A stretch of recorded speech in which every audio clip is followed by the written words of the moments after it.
সালটা 1999। পাকিস্তানের ভারত সফর। 2 বছর আগে ক্রিকেট গ্রহে আবির্ভাব হলেও সেবারই প্রথম ভারত গিয়েছেন শোয়েব আখতার। স্বাভাবিকভাবে তাকে নিয়ে তেমন কোনো আগ্রহ নেই ভারতের সমর্থকদের। কাঁটাতারের বেড়া ভুলে তাদের যত ব্যগ্রতা শহীদ আফ্রিদি আর সাকলাইন মুশতাককে ঘিরে। কারণ তখন আফ্রিদি মানেই ক্রেজ, নায়কোচিত চেহারার সঙ্গে বলকে নিজের ইচ্ছা মতো উড়িয়ে মাঠের বাইরে পাঠানোর উস্তাদ। তখনকার মেরমেরে ক্রিকেটের যুগে এমন বিনোদন তো তিনিই আমদানি করেছিলেন, তাও টি-20 নামক মার কাটারে সংস্করণের বহু আগে। ইমরান খান পরবর্তী ভারতবর্ষের হৃদয় রাজা হওয়াটা তাই রূপে বারুদের ঠাসা এই পাক পাঠানের কপালেই জুটেছিল।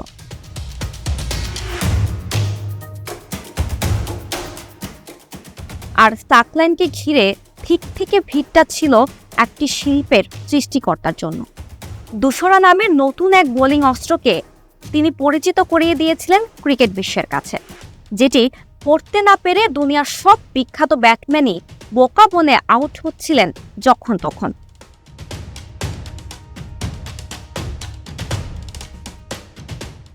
ইডেন টেস্টের আগের দিন অনুশীলনের ফাঁকে তাই আফ্রিদি সাকলাইনকে কাছে পেয়ে অটোগ্রাফের জন্য ঘিরে ধরেন ক্রিকেট ভক্তরা। অদূরেই দাঁড়িয়ে দুই সতীর্থের প্রতি ক্রিকেট অনুরাগীদের আবেগ উপভোগ করছিলেন শোয়েব। তখনই এক সমর্থক শোয়েবকে দেখিয়ে আফ্রিদি সাকলাইনকে জিজ্ঞেস করলেন ওর নাম কি। হাসতে হাসতে আফ্রিদি সাকলাইন বললেন, ওকে তা কালই চিনবে, পরেরটা তো ইতিহাস। ইডেন টেস্টে শোয়েবের সেই বিখ্যাত দুই গোলা ক্রিকেট ইতিহাসের অন্যতম রূপকথা হয়ে আছে আজও। পরপর দুই বলে টর্নেডো গতির ইয়ার্কারে দুই গ্রেট দি ওয়াল রাহুল দ্রাবিড় আর স্বয়ং ক্রিকেট ঈশ্বর সচিন টেন্ডুলকারকে নাস্তানাবুদ করে স্ট্যাম্প উড়ালেন, নিজেও উড়লেন দুহাত মেলে। সেই যে শোয়েব ভক্তদের বুকে নিজের নামটা সোনার হরফে লিখে ফেললেন, আজ তার অবসরের এক যুগ পরেও যেন নামটা উষ্ণতা দেয় ভক্তদের। প্রায় বাউন্ডারি লাইনের দড়ি ছুঁয়ে শোয়েব আখতারের সেই বুনো দৌড়ে অনেক ব্যাটম্যানের শির দ্বারা বেয়ে শীতল রক্তস্রোত প্রবাহিত হতো। পরদিন তার মুখোমুখি হতে হবে ভেবে কারো কারো ঘুমও হারাম হয়ে যেত। না হয়ে উপায় আছে?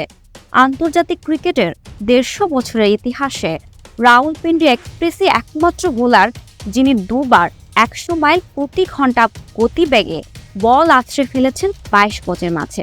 শোয়েবের ক্রিকেট জীবন সাঙ্গ হওয়ার পর তাই অনেক ব্যাটম্যান মজা করে বলেছিল, আজ থেকে শান্তি মতো ঘুমাতে পারবো। প্রতিভা আর গতির হীরকতুতি বিচ্ছুরণে বছরের পর বছর ধরে বিমুগ্ধ করে যাওয়া শোয়েবের নামের আগে অবশ্য ব্যাট বয় শব্দদ্বয় জড়িয়ে গেছে বহুবার। কিন্তু মাঠের শোয়েবকে মাপতে ওসব ভুল তুল্যমূল্য হতে পারে না কখনো। কেননা প্রতিভাবানরা তো একটু পাগলই হন। মোটেও এটি আমার কথা না, বিজ্ঞানী তো এক যুগ আগে বহু বছরের সাধনা শেষে দিয়েছে এই উক্তি।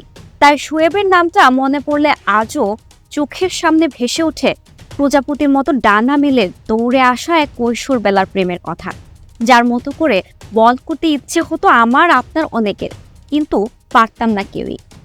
আর শোয়েবের নামটা মনে পড়লে ঝরে পড়ে অগণিত আফসোসও। তার মতো আরেকটা ধ্বংসযজ্ঞ পেল না ক্রিকেট পৃথিবী। ফিটনেস নিয়ে এত জারিজুরির পরও, বোলিং নিয়ে নিত্য নতুন গবেষণার পরও, পৃথিবী আরও বহুদূর এগিয়ে যাওয়ার পরও।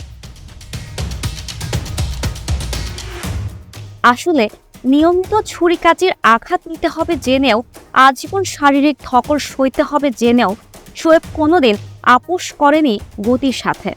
অন্যরা হয়তো এখানেই আটকে গেছেন। দর্শকদের আনন্দ দিতে শোয়েব হয়তো নিজের জীবনটাও উৎসর্গ করেছেন। শোয়েবের মুগ্ধতার পরিসর তাই উপমার্হিত।